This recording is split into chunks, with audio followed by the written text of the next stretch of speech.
1134 di jurusan Bimbingan Konseling Islam, kelas 5A, Fakultas Dakwah, UIN Sultan Maulana Hasanuddin Banten. Nah, tujuan saya membuat video ini yaitu untuk memenuhi tugas mikro konseling, yang mana saya diminta untuk melakukan kegiatan pengadministrasian. Nah, kebetulan alat atau instrumen yang saya gunakan yaitu sosiometri. Nah, bagi teman-teman yang ingin tahu bagaimana cara pengadministrasian dan pengolahan data sosiometri, bisa disimak video berikut. Selamat menonton. Assalamualaikum warahmatullahi wabarakatuh. Halo teman-teman. Teman-teman gimana nih kabarnya semuanya? Oke, baik. Nah, maaf ya mengganggu waktunya sebentar. Sebelumnya di sini kakak akan memperkenalkan diri dulu. Nama kakak Mia Oktavia Trissaningrum dari jurusan Bimbingan Konseling Islam, Fakultas Dakwah, UIN Sultan Maulana Hasanuddin Banten. Nah, maksud dari kedatangan kakak di sini yaitu untuk memenuhi tugas mata kuliah kakak mikro konseling. Nah, tujuan dari tugas ini adalah untuk menganalisis hubungan interaksi sosial. Nah, di sini alat atau instrumen yang kakak pakai adalah sosiometri. Nah, sebelumnya teman-teman ada yang tahu tidak atau ada yang pernah mendengar apa itu sosiometri? Nah, belum ya. Oh, baik. Di sini kakak akan menjelaskan sedikit ya mengenai apa itu sosiometri. Nah, jadi sosiometri itu merupakan alat untuk mengukur suatu hubungan interaksi sosial yang ada di dalam suatu kelompok, baik itu kelompok besar maupun kelompok kecil. Nah, sampai sini paham? Nah, lalu bagaimana sih langkah-langkahnya? Nah, nanti di sini kakak akan memberikan satu pertanyaan dan kalian akan menjawab gitu. Nah, bagaimana contoh pertanyaannya? Nah, di sini kakak akan memberikan satu contoh pertanyaan yang akan nanti diberikan. Di sini hanya contoh ya. Contohnya seperti ini. Sebutkan 2 nama teman kamu yang paling kamu sukai untuk diajak bermain. Nah, contohnya seperti itu. Sampai sini kalian paham? Nah, baik. Nah, di sini perlu kalian ketahui bahwa data ini bersifat rahasia. Jadi kalian teman-teman di sini tidak perlu takut data ini akan bocor atau akan diketahui oleh orang lain gitu. Jadi teman-teman tenang aja. Nah, dan juga karena data-data ini bersifat rahasia, diharapkan teman-teman nanti menjawab soal ini secara jujur. Jadi teman-teman tidak perlu diskusi nih sama teman sebangkunya, sebelahnya, depan atau belakangnya gitu. Teman-teman paham sampai sini? Nah, baik. Selanjutnya karena kalian sudah paham, selanjutnya kakak minta tolong untuk mempersiapkan alat tulis kalian. Cukup 1 lembar kertas dan 1 pensil atau pulpen. Boleh dikeluarin. Nah, ada yang tidak bawa pulpen atau kertas? Bawa semua ya. Oke, oh iya, sebelumnya ada yang ingin pergi ke toilet dulu atau bagaimana? Tidak ada. Baik, kita langsung mulai saja ya. Nah, baik. Sebelum kita mulai, alangkah baiknya kita berdoa dulu ya. Berdoa dimulai. Berdoa selesai. Nah, baik teman-teman. Di sini kakak akan memberikan satu pertanyaan dan teman-teman akan menjawabnya. Dan pertanyaan kakak tidak perlu teman-teman tulis. Jadi teman-teman hanya cukup menuliskan jawaban teman-teman saja. Nah, dengarkan pertanyaan kakak baik-baik dulu ya. Dengarkan baik-baik dulu, baru setelah itu kalian jawab. Nah, pertanyaannya adalah sebutkan 2 nama temanmu yang paling kamu sukai atau yang paling kamu senangi di kelas ini untuk diajak bercerita. Sebutkan 2 nama temanmu yang paling kamu senangi untuk diajak bercerita. Nah, baik teman-teman, silakan untuk menjawab.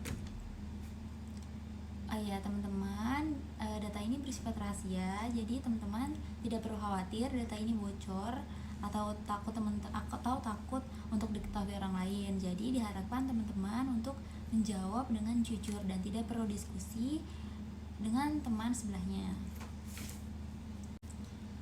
Baik, sudah dijawab teman-teman semua, sudah selesai menjawabnya. Nah, jika sudah, boleh kertasnya untuk dikumpulkan ke depan. Nah, baik. Baik teman-teman, sebelumnya terima kasih sudah meluangkan waktunya. Maaf kakak tadi mengambil waktunya sebentar. Nah, teman-teman, sekali lagi kakak tegasin di sini, data ini bersifat rahasia. Jadi teman-teman tidak perlu takut atau tidak perlu khawatir. Nah, teman-teman, terima kasih banyak atas waktunya. Cukup kegiatan kita pada hari ini. Terima kasih atas waktunya. Dan sebelum kita tutup, mari kita bersama-sama mengucapkan ayat Alhamdulillah. Alhamdulillahirrabbilalamin. Baik teman-teman, sehat selalu ya. Semoga teman-teman sehat selalu dan tetap semangat. Kita akan bertemu lagi di minggu depan. Baik, kakak izin pamit undur diri. Assalamualaikum warahmatullahi wabarakatuh. Assalamualaikum warahmatullahi wabarakatuh. Teman-teman, gimana nih kabarnya hari ini? Alhamdulillah sehat semua ya. Nah, teman-teman masih ingat tidak dengan kakak? Oke, beberapa ada yang ingat mungkin ya, beberapa ada yang sudah lupa. Nah, baik, kakak akan perkenalkan diri lagi. Kakak mahasiswi jurusan Bimbingan Konseling Islam Fakultas Dakwah di UIN Sultan Maulana Hasanuddin Banten. Apakah sudah ingat? Ya. Nah, baik, seperti yang kakak katakan minggu lalu, kakak akan bertemu kalian lagi di sini untuk memberitahukan hasil data. Nah, berdasarkan hasil data yang kemarin yang sudah kakak olah di sini menunjukkan bahwa hubungan interaksi sosial di kelas ini itu masih kurang cukup baik nih. Kalian merasa tidak kalau interaksi sosial kalian di sini antara satu sama lain masih kurang baik? Merasa tidak? Seperti kalian masih bertemannya dengan itu saja, atau kayak bertemannya itu masih circle-circlean, berkelompok gitu. Nah, merasa ya. Nah, ya. Jadi di sini ada beberapa anak yang menunjukkan bahwa interaksi sosialnya sudah cukup baik karena ia banyak dipilih oleh temannya, dan juga ada beberapa nama yang dia tidak dipilih oleh temannya dan di sini menunjukkan bahwa interaksi sosialnya kurang baik. Nah, mungkin di sini nama-nama yang tidak dipilih itu kemungkinan dia karena pemalu atau dia merasa takut untuk berinteraksi. Nah, nanti untuk hasil data ini kakak akan memanggil nama-nama yang interaksi sosialnya itu masih kurang cukup baik gitu teman-teman ya. Nah, dan teman-teman tenang aja, teman-teman gak usah kayak ngerasa malu gitu kalaupun misalnya nanti teman-teman terpanggil, karena data ini semuanya bersifat rahasia. Jadi teman-teman gak perlu takut, gak perlu malu sama teman yang lainnya untuk ketahuan bahwa interaksi sosialnya kurang baik, karena di sini nanti kakak akan memanggil nama-nama ini secara pribadi, atau nanti kakak akan memanggil kalian teman-teman di sini melewati wali kelas. Nah, dan juga untuk teman-teman yang nama-namanya nanti terpanggil oleh kakak, teman-teman tidak perlu takut karena teman-teman tidak akan dikasih hukuman. Kita hanya akan berdiskusi nanti untuk meningkatkan interaksi sosial, agar interaksi sosial yang teman-teman miliki itu baik gitu, agar teman-teman bisa berinteraksi sosial dengan baik dengan teman yang satunya, dan agar teman-teman juga bisa meningkatkan kemampuan berkomunikasi gitu. Nah, teman-teman sampai sini paham? Nah, baik teman-teman, sampai sini ada yang ingin ditanyakan? Nah, oh iya, bagaimana dengan nama-nama yang tidak terpanggil? Nah, untuk nama-nama yang tidak terpanggil di sini menunjukkan bahwa interaksi sosial teman-teman di kelas ini sudah cukup baik. Teman-teman hanya perlu untuk meningkatkannya saja dan mengembangkannya agar bisa jauh lebih baik lagi. Nah, nanti ada di satu waktu kita akan berdiskusi bersama satu kelas ini. Jadi bukan hanya nama-nama yang terpanggil saja yang akan diskusi dengan kakak, namun teman-teman semua di sini juga nanti akan punya kesempatan untuk berdiskusi bersama seperti itu. Nah, di sini kakak tegasin lagi untuk teman-teman yang nanti nama-namanya terpanggil oleh kakak tidak perlu takut dan diharapkan untuk datang saja karena kita hanya akan berdiskusi bersama sambil bercerita gitu ya, untuk meningkatkan interaksi sosial. Nah, dan juga teman-teman nanti ketika ketemu kakak di jalan atau dimanapun, teman-teman bisa sapa kakak aja atau bertanya-tanya mengenai bagaimana cara untuk meningkatkan interaksi sosial atau berdiskusinya gitu. Nanti boleh ditanyakan saja, nanti kita akan diskusi bareng-bareng gitu oleh sama teman-teman yang lainnya juga tidak apa-apa. Sampai sini mengerti? Oke, baik. Oke teman-teman, jadi itu hasil data yang kakak olah kemarin, dan teman-teman sudah tahu bahwa interaksi sosial di kelas ini masih kurang cukup baik.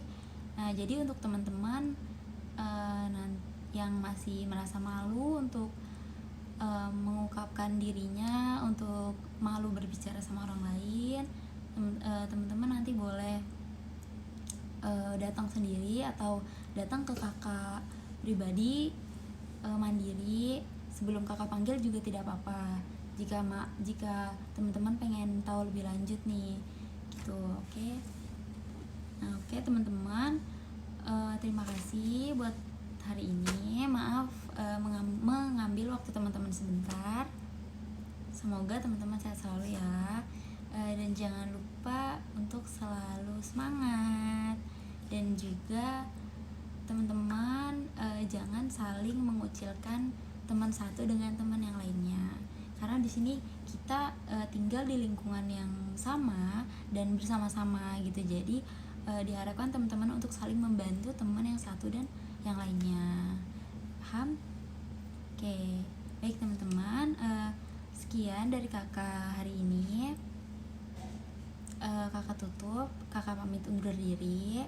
Assalamualaikum warahmatullahi wabarakatuh.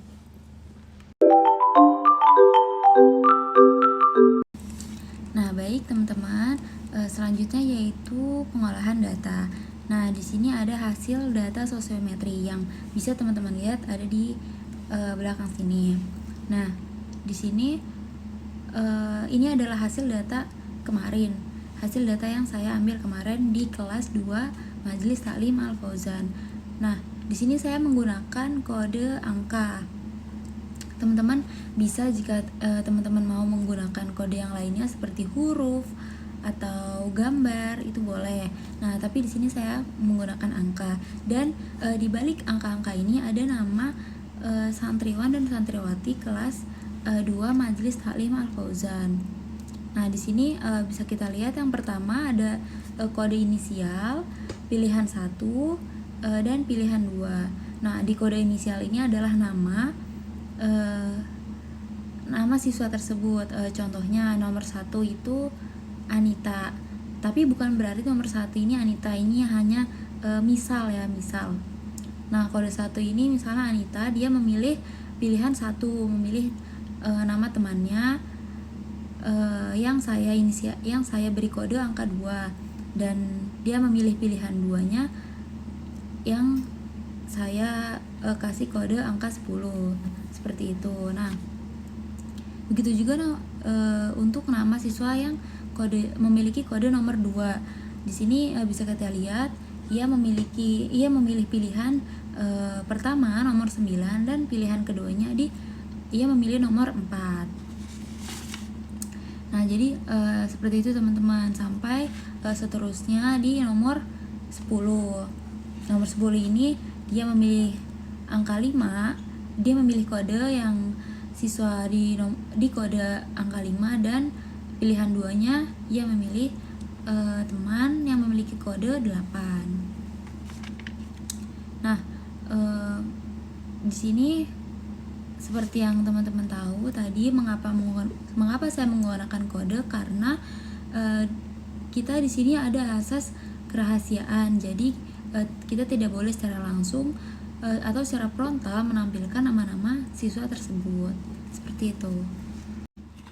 Nah, selanjutnya yaitu sosiogram.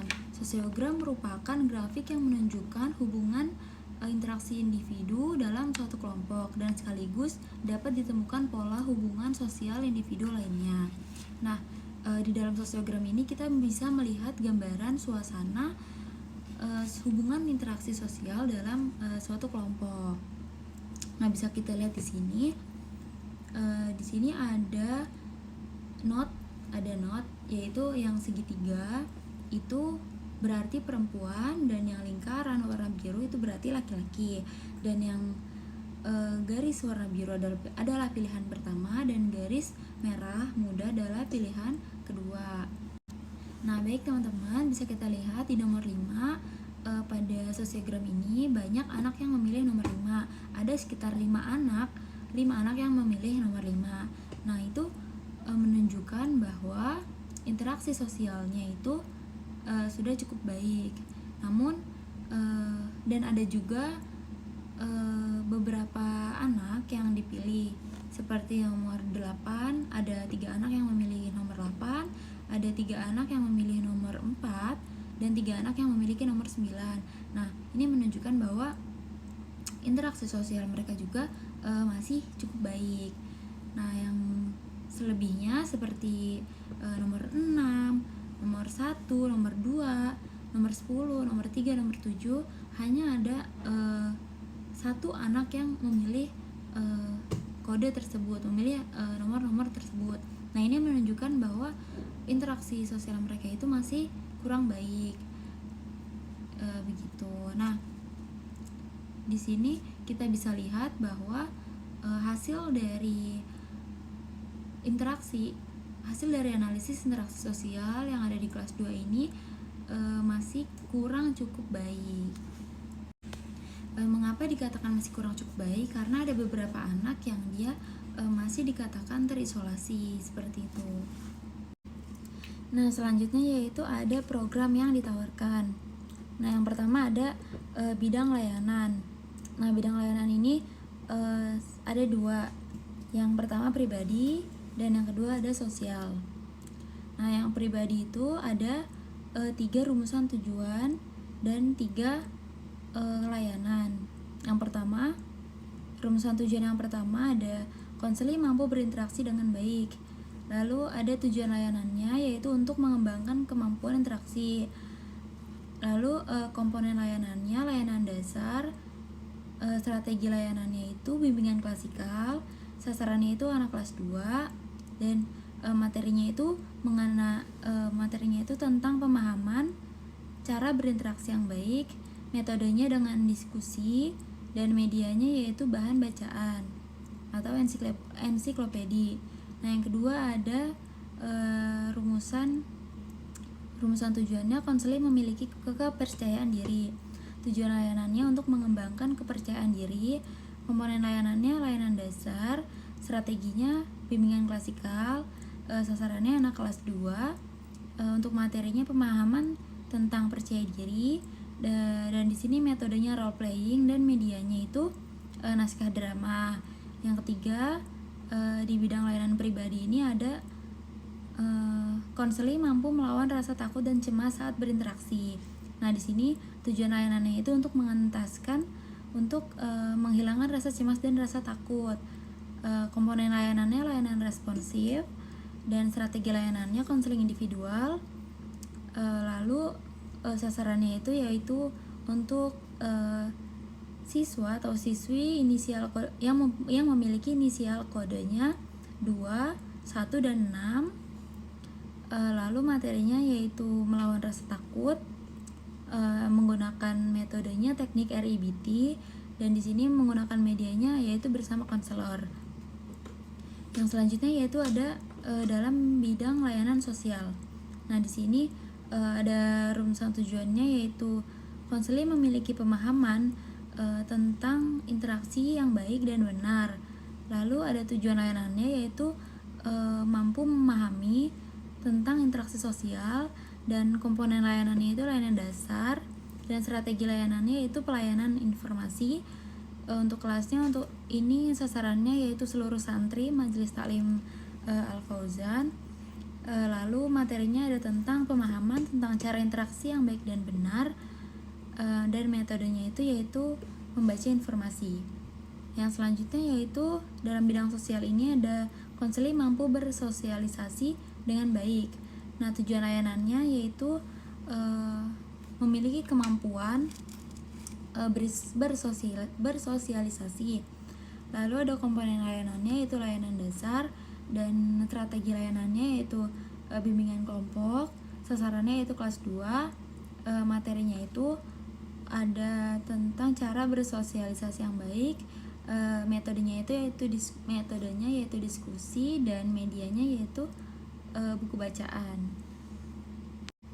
Nah, jadi kurang lebih seperti itu program yang saya tawarkan kepada anak kelas 2 dari Majelis Taklim Al-Fauzan. Nah, program ini tujuan utamanya yaitu untuk meningkatkan interaksi sosial, hubungan interaksi sosial di kelas 2B tersebut, dan juga untuk mengembangkan kemampuan bersosialisasi, terutama kemampuan berkomunikasi dan kepercayaan diri. Dan untuk program layanan informasi dengan sasaran seluruh santri Majelis Taklim Al-Fauzan ini diharapkan agar seluruh santri bisa membaca informasi dan paham mengenai bagaimana cara bersosialisasi dan berinteraksi yang baik, agar hubungan interaksi sosial dalam Majelis Taklim Al-Fauzan itu selalu terjaga seperti itu. Dan pelaksana dari program ini yaitu saya sendiri. Nah, itu adalah beberapa program yang bisa saya tawarkan. Nah, mungkin itu saja teman-teman yang dapat saya sampaikan. Mohon maaf bila ada kata-kata yang masih kurang berkenan di hati teman-teman, atau masih ada kata-kata yang salah dari saya. Cukup sekian. Assalamualaikum warahmatullahi wabarakatuh.